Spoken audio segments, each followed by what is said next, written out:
One sister, who not long ago graduated from Gilead, experienced this firsthand. Shortly after arriving in her assignment, she was arrested. Our sister was held captive in a dungeon-like prison. And during that time, she was given meager rations of food and was subjected to painful, prolonged punishment. How was she able to endure? How could she stay strong? How?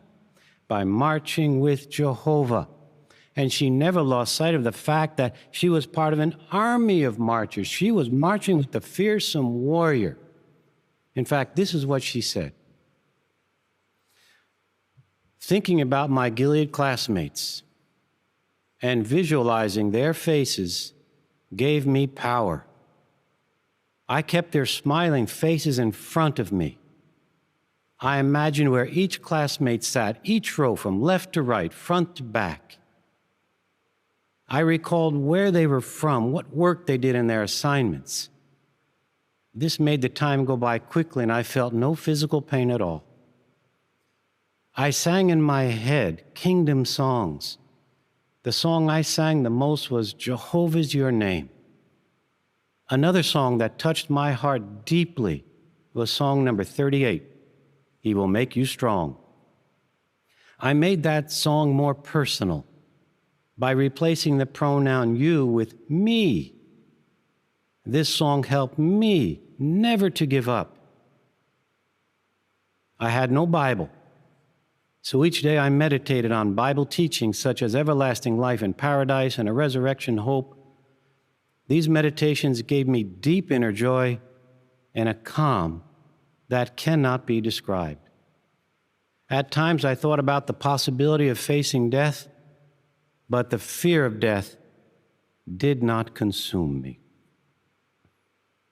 Yes, she thought about the possibility of facing death, but the fear of death did not consume me.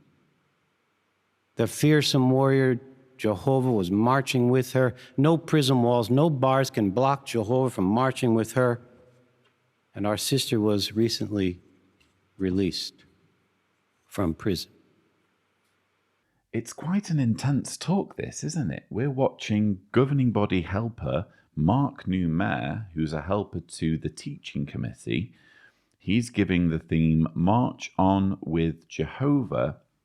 And throughout his talk, he very rarely smiles. Everything's very intense and serious. I mean, granted, here he's talking about the deplorable treatment and persecution of apparently a Gilead graduate from a previous class who was imprisoned, given meager rations, and endured painful, prolonged punishment.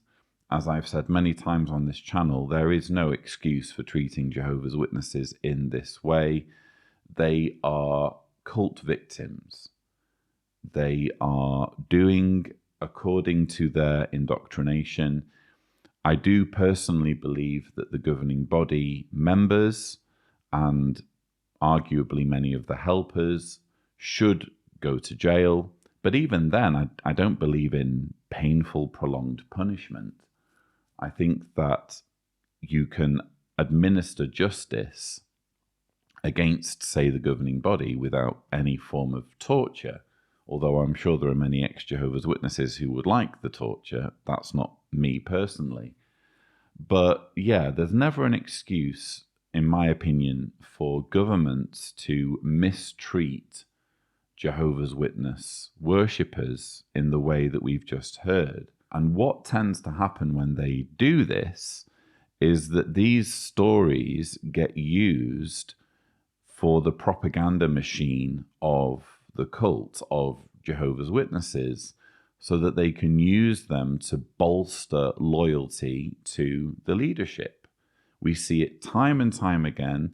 They even make music videos depicting police kicking down the doors of Jehovah's Witnesses when they're quietly worshipping and rounding people up and throwing them in jail cells. They depict it fictionally in their propaganda. So of course they're going to leap on any actual first-hand account of persecution. And in this case, what we're being told effectively is that meditating on your fellow Gilead classmates is going to somehow help you withstand this persecution. I imagined where each classmate sat, each row from left to right, front to back. I recalled where they were from, what work they did in their assignments. This made the time go by quickly, and I felt no physical pain at all. Meditating on her classmates, thinking about their various assignments, and even where they'd been seated during classes, helped her feel no physical pain at all. You know, if Jehovah is going to intervene in that way, if he's going to reward a Jehovah's Witness lady who's thinking about her Gilead classmates by effectively administering some kind of anesthetic, some kind of painkiller, then if he's going to intervene in that way by altering the physiology of the person and tinkering with the pain receptors and all that sort of thing, why can't he just boost her from jail, would be my question. If you're only going to intervene in that limited way, then you are effectively allowing the situation. You have the power to intervene, assuming you are Jehovah, of course. You have the power to intervene. You've decided you will intervene because the lady is thinking about her Gilead classmates. So you're thinking, right, okay, I'm going to mess around with the pain receptors and make it so that she doesn't feel any pain. That's how I'm going to intervene. No, not good enough. Get her out of that situation. Jehovah becomes effectively an accomplice in the imprisonment in this traumatizing situation if he intervenes only partially, if he fails to get her out of that situation. But of course, Jehovah's Witnesses aren't going to think about it that way. They're going to focus on this persecution narrative that gets repeated time and time again. What Mark Noumair wants to convey on behalf of his governing body masters is that Jehovah's Witnesses are special. They are God's one and only chosen people. They are uniquely persecuted. So no other religious groups, no other religious minorities are being persecuted, apparently. It's just Jehovah's Witnesses, and based on this persecution, everyone should join the group and stay loyal.